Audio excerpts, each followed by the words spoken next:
Inside Story Uganda, real source of political updates.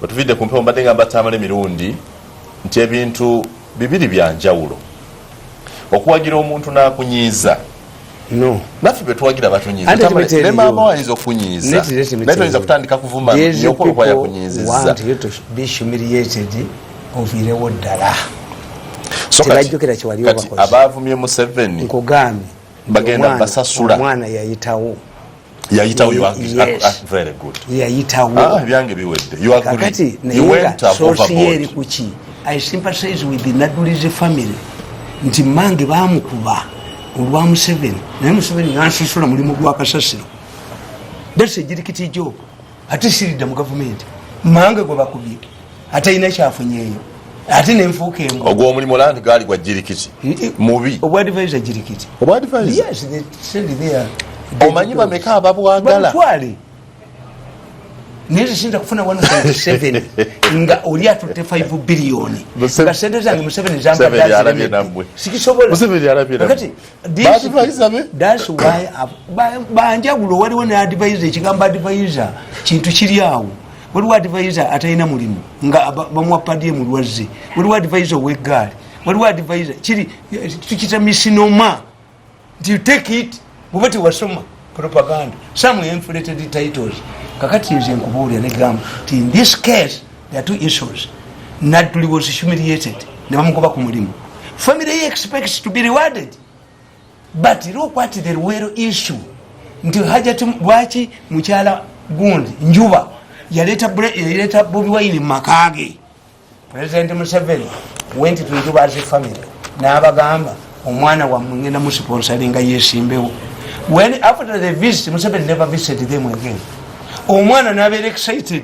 he died she has a million things to think nafa era kyovola bamwite mumanyi anga bweva nti omusajja driver wa Bobi Wine gwe batta yali ono president bwamala okugamba muwala wa Njuba assemble team I'm going to sponsor you as a candidate tebadde yaddumu obwala disi Njuba yizanga ti but bamanyi bujuba tulina kunyiga bwolimbwa embwa tenyiga abantu banyiga that's why I've written that book Njuba do you believe nti madamu Njuba omukazi omukulu yali agala Bobi Wine why did Bobi Wine visit Njuba as a place anga embarrass Museveni. Let me ask you Mirundi nyamba help me yes because government is kyotegeeza mu government ya Mwami Museveni omuntu omukulu nga ku ddaala alyo oba erya Nadduli alina ekimunyiiza talina kyaneetuuka ku Museveni tewali babakulemeseza ddala anti babikola nti waliwo omuntu ali mu government atukuba yafuuka president ate kimulemye. So even a senior leader like Nadduli cannot reach the president. Anti intelligence emala muono nayo. Since Museveni yali nsibye. That's why I sympathize with him. Yali nsibye. Kakati oyosime. Kati mukyala mukwaya mutunuli. That's the problem. Mukyala mukwaya yakuli akacheko ka Museveni yakanoonya obululu. Naye Museveni bwe yakola disafo. Mukyala mukwaya n'agenda biro byonna rubbish. Bimwogere byo Museveni companies biki. Mukwaya Ndebigirimana baya mukyala Kadaga yakolanga bwati what happened ye buli lwakutano yali asawo olwokutano lwa buli ayagala okwogera naye lwaki musaba president abaweeyo olunaku abaweemu olunaku lumu mu mwezi nga lwakuwuliriza mmwe badvisor is possible ku myaka 65 ngera bakyanjo kasoko kubanyondo omuntu mbugenda mu new vision nzati yabadda bako kamunka so ntigenda mu new vision nganti awusagala ngo bagamba oyagala kusindikwa mu investment authority njagala mane kwekolera bya oba mu revenue oyagala sente aina kwetwalibwa butabika aliko ekigamba ko ngana pistol if the woman was armed the commissioner general neba mpako nage obujozi bwemuyino obujozi bunuka ikisene bunuka. There is a man in National Council of Sports Museveni has directed billions to National Council of Sports. Great Kamayamu Yingiridew, Namuyita. The man went with his lawyer, grilled for 6 hours. Omanyi the accusation? You have wait, this idiot. Bamugambi. You have That's not broadcasting language. That's not broadcasting language. Bagambye nti you have links with the Bukedia FC. How can a pope tell a priest that you cannot become a monsignor, you cannot become a bishop because you did your studies in a seminary, a Catholic seminary? So this, hey, even if it is true. But what do the rules say? This is what do the rules say before you go to National Council of Sports? Do the rules allow you to be attend NCS with a team? If these are not idiots who are manning his office, you would say, we have examined, you are giving more money to Bukedia FC. Naye Museveni oluwaddeyo sente naye bamugyewo naye boba nammwe mutubuulire muli balokole mutubuulire mu bayibuli gyekiri nti omuntu mulina okulya sente mwekka mu ggwanga muno because this is the contentious issue.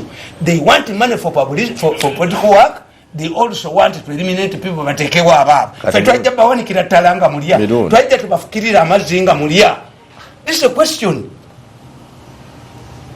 This is a question we should confront. What has changed between last Thursday and this Thursday? Yes. You are extremely charged. This is a matter. You are calm down. This is how it is. Let me read here. Shidu makubu ya Saida Bunga. Calm down. Yes, I'm a very calm man. Very calm now. Yes. Today you overcharged. No, I'm not overcharging. Naye kubulya the issue nti Yesu ayagire lwaki wagenze kuzika Jakana omwana wa Jakana yayita nze obinkwatya mu ebyo lwaki wagenze kuzika tumusoko kuwamba omukolo I know you nze mpita musiru waganya okuzika mukwano gwo wayamba manyi abayayi abawamba amairaning yenda duli yazazi seke wafe tusoma akatabo. Yes, tusoma akatabo. Professor Sibambi yagenda bamukubira ngagenze wakigundu bamukubirayo. Have you ever seen Chigongo in Namirembe? Oba mu bakatoliki. Anybody who is chased away kusansira agenda ne bamuleta emisinde. Ayo cannibal. Ogenda kulaba kabuli obeyo omulamu. Uganda oli popular abantu bakwala bayinza kukwata kati lwaki watidde yani abikuta. Mirundi obikula bikwe. Abayayi bajja ne bawamba omukolo goloza bakuba kusansira baawo bayayi ayiruko tunaduli in peaceful time ya fa baganda tukuga nti lumbe tirugwa walwo njegene wana duli mukubagize nizo sibera mu bayayi kuba bajja ne bawamba omukolo nti mugoba abenale mu bonna badduke kati je bali wanaduli obalabayo alive na wakati na NRM ne nupu byabadde bamugwanna duli kakati was Jakana na duli working for opposition for opposition anti Museveni chata nalaba mukama look what these people owange tebamukuba amanyo ne bagajjamu abamukuba banupu bakozesa naye omanyi sente ze yali alina yo junior yazimbira nga bakadde amayumba yazimbira bakadde amayumba ejo junior kakati ona akubira ki tokubira Mirundi tuli kumpewo binonye kubivuma tovuma kakati abebweru baba wa sente okuvuma Museveni kati ate ne Museveni n'agwa mu kakodyo n'abakwata. Why is it that whoever is arrested or run away agenda mu Europe? This requires intelligence. However much you are provoked, I sympathize with the security people who did not arrest this man immediately. Because I accumulated 200 files. But they sent me to him and Kankaka.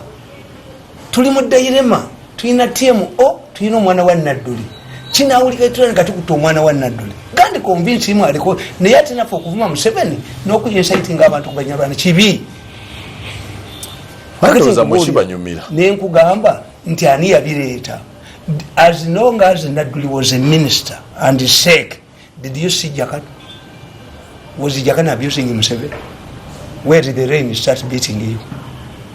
So bwe muba mulya timwogera bwe baba mokulya yes nabera victim Jesus he becomes a victim anti kati mbakuteka engalo ate nyizo kuweza virus ne kwasa okutu tochireka kale nkugamba nti Museveni bamukubya abeeruweero bwonoonya abeeruweero ba historicals abasigadde mu gavumenti ye temuli Jesus Christ ate gwe muveeko kiti recordinga muveeko recording ate tujja kwambalagana nga njovuddeko ajja kubuuza ekinkubi oba kitange yeewolako ewaabwe nkugamba number one the Saida and Chidu Makubuya did not play any role in the creation of this market problem.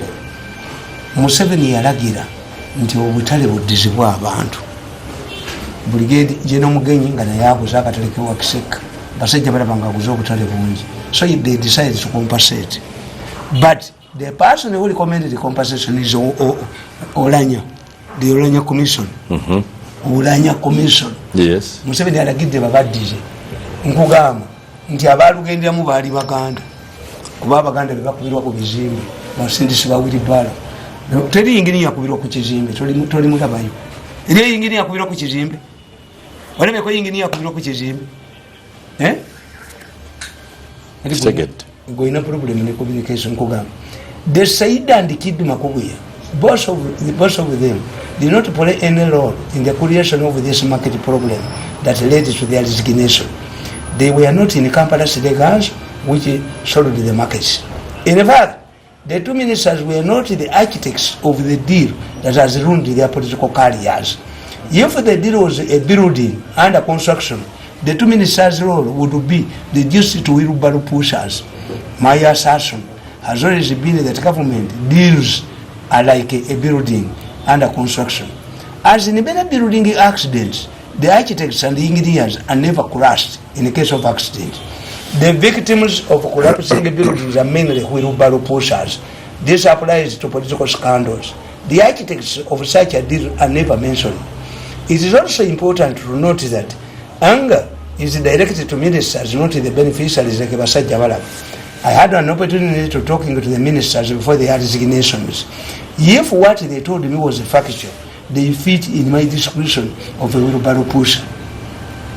Minister of Finance.